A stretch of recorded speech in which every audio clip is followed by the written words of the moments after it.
Ta parole est une lampe à mes pieds, une lumière sur mon sentier. Psaume 119, verset 105. La méditation.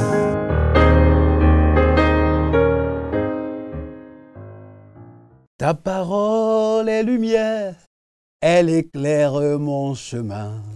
Je la serre dans mon cœur pour faire ta volonté.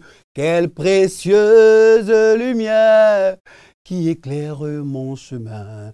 Je la serre dans mon cœur pour faire ta volonté.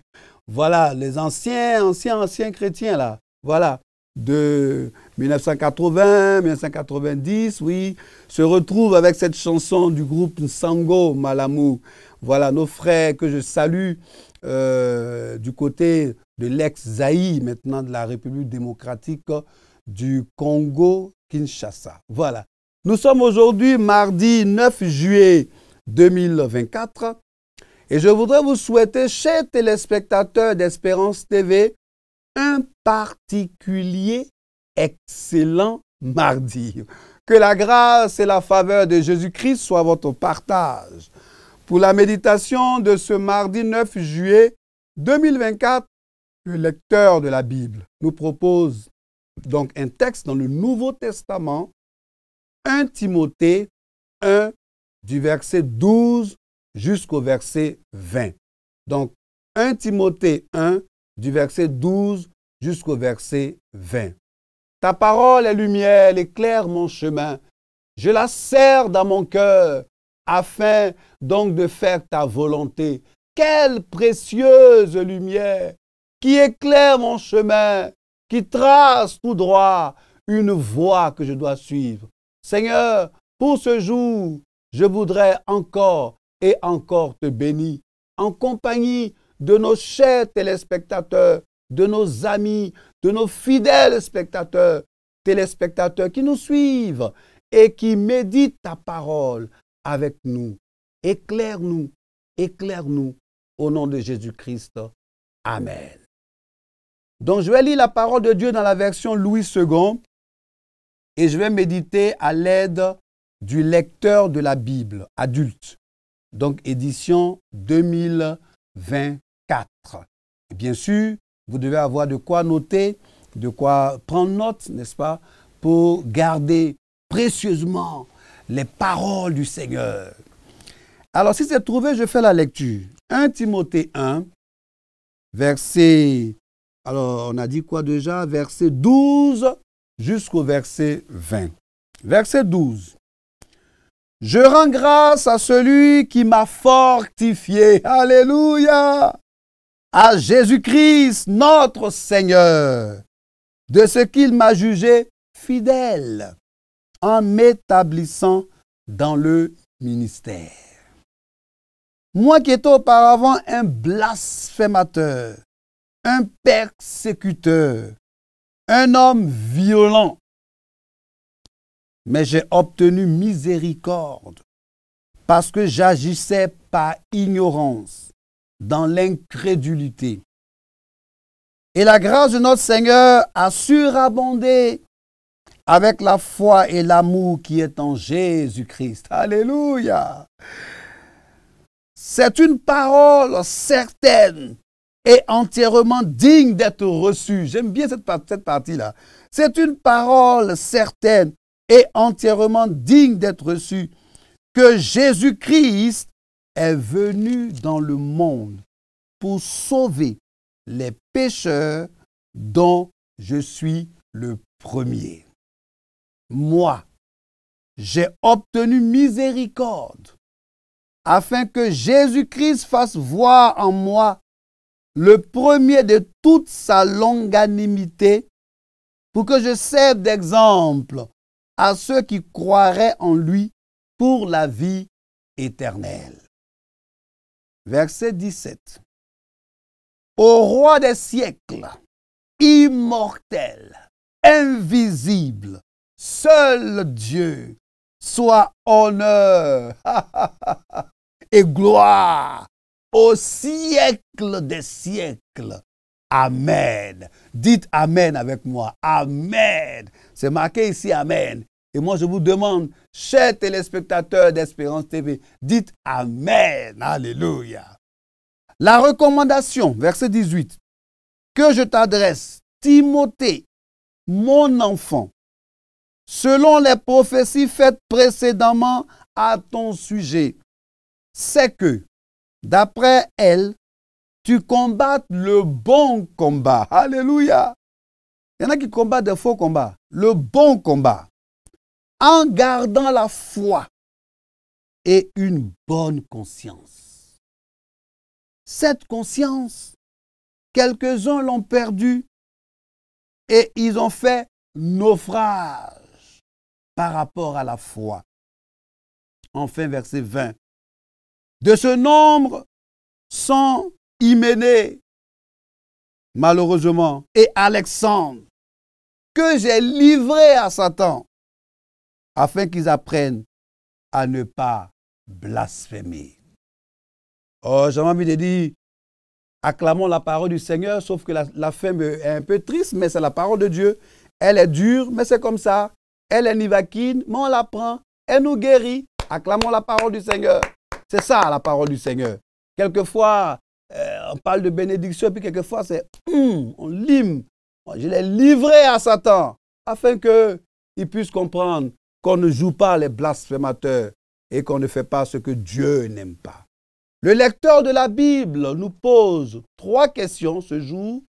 Question 1, donc le lecteur, le voici. Question 2 et question 3.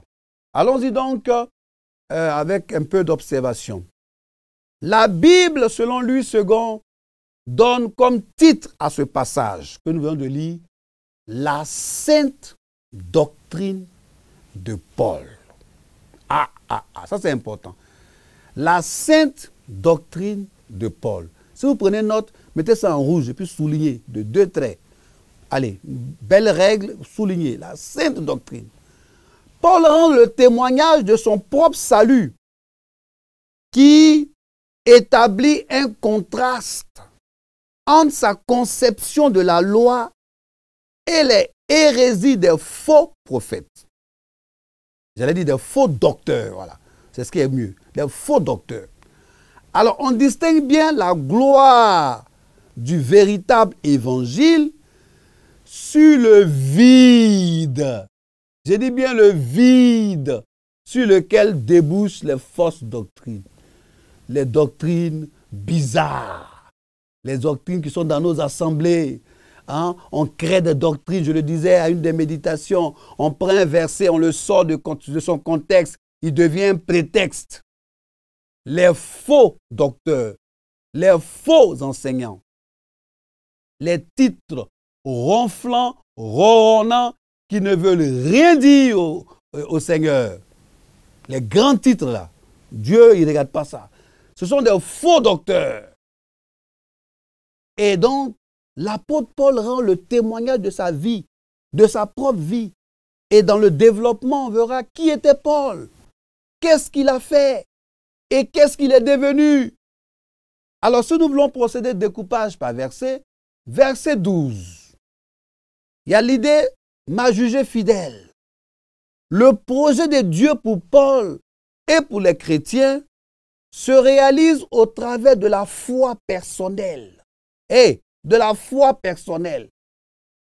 C'est-à-dire, ton témoignage là, quand on regarde ton témoignage doit parler plus que ce que tu dis. Ton témoignage là, ça doit parler plus que. Parce que Paul a été saisi par le Saint-Esprit. Et Paul a été saisi par le Saint-Esprit. Il a placé sa foi en Jésus-Christ. Dieu ne pouvait que l'utiliser pour accomplir de grandes œuvres. Ah, la parole de Dieu. Toi, tu n'as pas d'expérience. C'est-à-dire, quand on te regarde là, on ne peut pas s'appuyer sur une expérience de ta vie et puis tu demandes qu'on te suive. On te suive pourquoi? Pourquoi tu veux qu'on te suive? Tu n'as aucune référence. Tu n'as aucune référence. Paul avait une référence. Paul, là, il avait une référence. Pour qu'on puisse te suivre, il faut que tu aies des références. Il faut que tu aies un témoignage qui touche les cœurs. En ce moment, on peut te suivre. Tu n'as aucune expérience, aucune référence. J'aime souvent dire, quand j'interviens dans les assemblées par rapport à la Ligue, pour l'étude de la Bible, je dis pour se maintenir dans la richesse, il faut avoir des références dans la pauvreté. Je répète, hein, pour se maintenir dans la richesse, là, il faut avoir des références dans la pauvreté. En ce moment, tu vas bien te maintenir. Parce que quand tu prends le rétroviseur, que tu regardes ce que tu étais, yalais, galère, moisi, tout ce que tu veux, tu ne vas pas gaspiller l'argent comme ça. Donc, je mets ça sur le plan spirituel. Pour te maintenir dans le Seigneur, il faut qu'il y ait des références. Ce que tu étais, comment Jésus t'a saisi, il t'a sorti d'où? Voilà. Comment tu peux nous convaincre? Comment on peut te regarder puis on peut dire, voilà un serviteur de Dieu. Voilà un frère en Christ. Voilà une sœur en Christ. Dieu ne pouvait qu'utiliser Paul à cause de son témoignage. Au verset 13, je ferme cette grosse parenthèse. Il y a l'idée de un blasphémateur, un persécuteur, un homme violent. Saul de Tarse, c'est comme ça qu'on l'appelait. Il est devenu Paul. On le sait, il avait violemment persécuté l'Église et les croyants. Mais il reconnaît aujourd'hui qu'il agissait par ignorance, dans l'incrédulité. Il déclare qu'il n'avait pas compris que l'évangile de Jésus-Christ était la vérité et qu'il tentait alors de défendre sa religion. Lui, il défendait sa religion. C'est sa religion-là, lui, il défendait. Mais il n'avait pas compris que l'évangile de Jésus-Christ était la vérité. Et Paul, il se repent de cela. Il se repent. Au verset 14, il y a l'idée de grâce. La grâce de Dieu, la grâce. Le pardon plein d'amour que Dieu accorde et par lequel il offre le salut, ce sont des dons de la grâce de Dieu en Jésus-Christ. Alléluia! Le pardon de Dieu, là, c'est la grâce de Dieu. C'est la pure grâce de Dieu. Et j'aime bien le verset 15, il dit, c'est une parole certaine. Ce que je suis en train de vous dire, chers téléspectateurs d'Espérance TV, c'est une parole certaine. Hein? C'est une parole certaine. C'est une parole certaine et digne d'être entièrement reçue. Je ne parle pas de la part de Koudou, hein? Je parle de la part de Dieu. Et ça, c'est une parole certaine et digne d'être entièrement reçue. C'était une expression unique aux épîtres pastorales. Elle annonce une déclaration qui résume des doctrines clés et elle est soutenue si on avance, pas entièrement digne d'être reçue. Quand ils disent c'est une parole, vous pouvez compléter et entièrement digne d'être reçu. Alléluia. Gloire à Dieu. Alors, verset 16, le salut accordé à Paul. Le salut accordé à Paul permet à Dieu de démontrer à tous, 1, sa patience, 2, sa grâce, 3, sa miséricorde envers les pécheurs. Paul était la preuve vivante que Dieu est capable de pardonner tout pécheur, même les pires. Même les pires, là. Ceux qui sont désespérés, ceux qu'on dit pour eux, là, c'est fini. Oh, lui, là, c'est fini. Lui, il ne peut jamais se convertir. Il y a une expression qui ironique un peu, hein, ici en Côte d'Ivoire, on dit, non, quand quelqu'un il est plein de malheur, il dit, bon, c'est pas moi qui suis à l'église. Vraiment, c'est pas moi qui suis à l'église. Mais ceux-là, Dieu les veut. L'apôtre Paul avait un témoignage de quelqu'un qui blasphémait, qui violentait les chrétiens. Mais Dieu s'est saisi de Paul. Et aujourd'hui, c'est lui qui est apôtre de Jésus-Christ. La conversion de Paul a bouleversé mais vraiment tous ses contemporains et a mené beaucoup à Christ. Hey, ta conversion là, est-ce que ça bouleverse ta famille? Est-ce que depuis que tu es à l'église, ton entourage, j'allais dire, est contaminé? Je prends contaminé par en griffe, je vais dire, est-ce que ton témoignage là fait impact? Voilà, c'est le mot que je cherchais. Est-ce qu'il y a un impact là? Est-ce que tu impactes ton environnement? Ou bien on dit, celle aussi elle est chrétienne. Lui aussi va dans l'église là. Non. C'est que si lui va à l'église là, c'est que l'église là, ça ne change pas les gens. Non, non, non, non. Il faudrait que ton témoignage puisse impacter dans ton lieu de travail, dans ton quartier, dans ta façon d'être, de faire.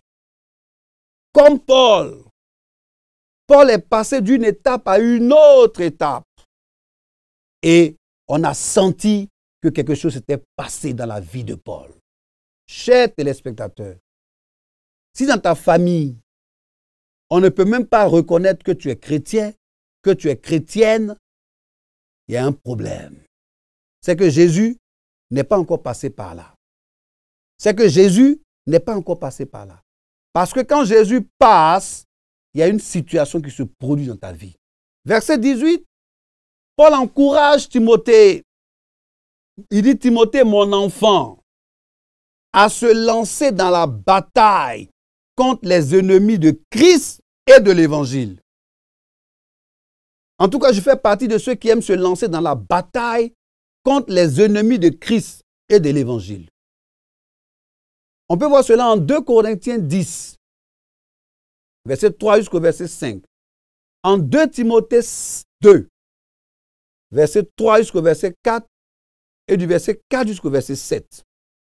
Donc, au verset 19, les faux docteurs faisaient fi de la vérité. C'est des faux, donc ils ne peuvent pas être dans la vérité, c'est tout à fait normal. Ils avaient fait naufrage par rapport à la foi chrétienne. Ils avaient fait naufrage. Voilà. On voit beaucoup de naufrages. Eux, ils avaient fait naufrage par rapport à la foi. Même si on jette une bouée de sauvetage, eux, ils ont déjà fait naufrage. Ils attrapent même la bouée là, et puis ils tombent encore dans l'eau. Malgré la bouée là, ils sont encore dans l'eau. Parce qu'ils avaient fait fi de la vérité. Verset 20. Alors, au niveau du verset 20, voici 2 personnes, Hyménée et Alexandre, qui étaient des opposants à la foi. Et il y a beaucoup d'Hyménée dans nos assemblées. Je l'ai dit une fois à une méditation ici. Tu es membre du conseil de l'église. Tu es membre du conseil paroissial. Mais c'est toi toujours, tu veux être opposé à ce qu'on décide. Pourquoi? Pourquoi tu fais ça? Mais j'ai dit même pourquoi tu fais ça même? Pourquoi toi tu fais ça? Tu veux toujours opposer aux décisions qui se font. Et quelquefois, sans argumentation, mais je vais dire fondée. Tu es un Hyménée. Toi là, tu es Hyménée. Tu es un Alexandre. Et fais attention. Parce que la suite nous dit quelque chose de grave. Nous sommes dans le conseil de l'église. Nous sommes dans l'assemblée, nous sommes dans le conseil paroissial, mais pour mener l'œuvre de Dieu à bien, pour faire avancer l'œuvre de Dieu. Pas pour être des contrepoids, des personnes qui cassent les pieds, excusez-moi du terme, à tout le monde, qui veulent forcément se faire voir, qui veulent forcément qu'on parle d'eux. Pourquoi quand on sort d'une réunion, c'est ton nom seulement qu'on doit dire? Pourquoi? Pourquoi c'est ton nom qu'on doit dire? Hyménée et Alexandre. Hyménée et Alexandre, qui étaient des opposants de la foi. Alors, si on lit bien, on dit que Paul les a livrés à Satan. Ils étaient sous le contrôle de Satan. Il arrive que lui-même livre notre Dieu là, il livre des croyants aux mains de Satan dans un seul but. Dieu n'est pas méchant, mais c'est dans un seul but. Pour révéler la véritable foi qui sauve. Ah oui! Pour révéler la véritable foi qui sauve, pour les garder humbles et dépendants de lui, Dieu, pour les rendre capables de fortifier les autres. ou les amener à lui offrir des louanges. Alléluia. Les questions du lecteur sont donc question 1, question 2 et question 3. Voici donc les 3 questions du lecteur que je vous demande, chers téléspectateurs, pour avoir participé à la méditation. Répondez aux questions chez vous. Je vous encourage à le faire. Ça va me donner l'impression et la certitude qu'on a bien compris ce que nous avons médité. Alors, je vais lire le commentaire du lecteur de ce 9 juillet. Une fois que nous avons reçu notre appel, ne nous sous-estimons pas face à la grandeur de l'œuvre qui est devant nous. Alléluia. Dieu déversera certainement sur nous la grandeur de la grâce appropriée. Par des actions de grâce, Paul adresse à Dieu son adoration, qui lui qui l'a aimé, a ouvert ses yeux et l'a fortifié. Comme dit l'Éternel à Jérémie, avant que je t'eusse formé dans le ventre, on peut voir ça en Jérémie 1, verset 5, la parole donnée à Anéas confirme que Paul aurait été établi avant qu'il connaisse la voix du Seigneur.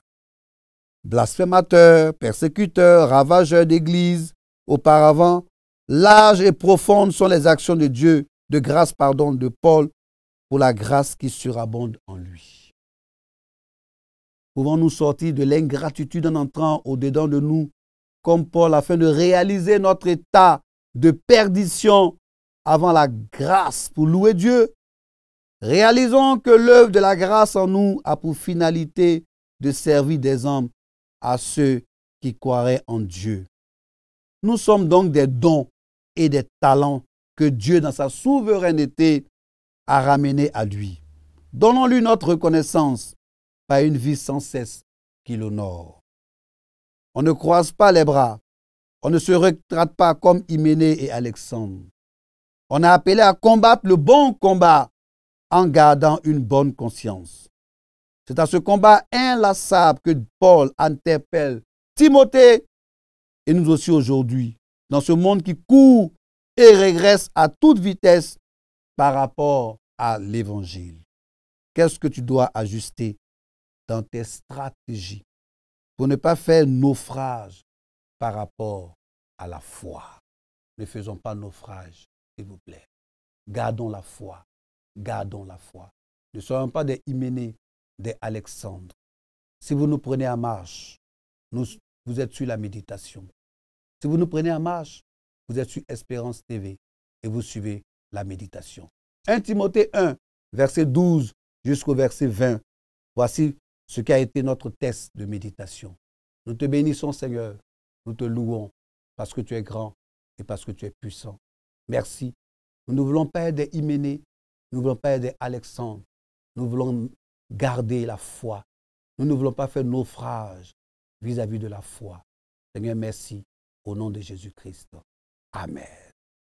Voilà, c'est ici que nous arrêtons. Espérance TV, pour le salut du monde. Toute l'équipe se joint à moi pour vous dire shalom. Paix dans vos maisons. Paix sur Israël. Paix sur la Côte d'Ivoire. Je vous bénis au nom de Jésus-Christ. Ta parole est une lampe à mes pieds, une lumière sur mon sentier. Psaume 119, verset 105. La méditation.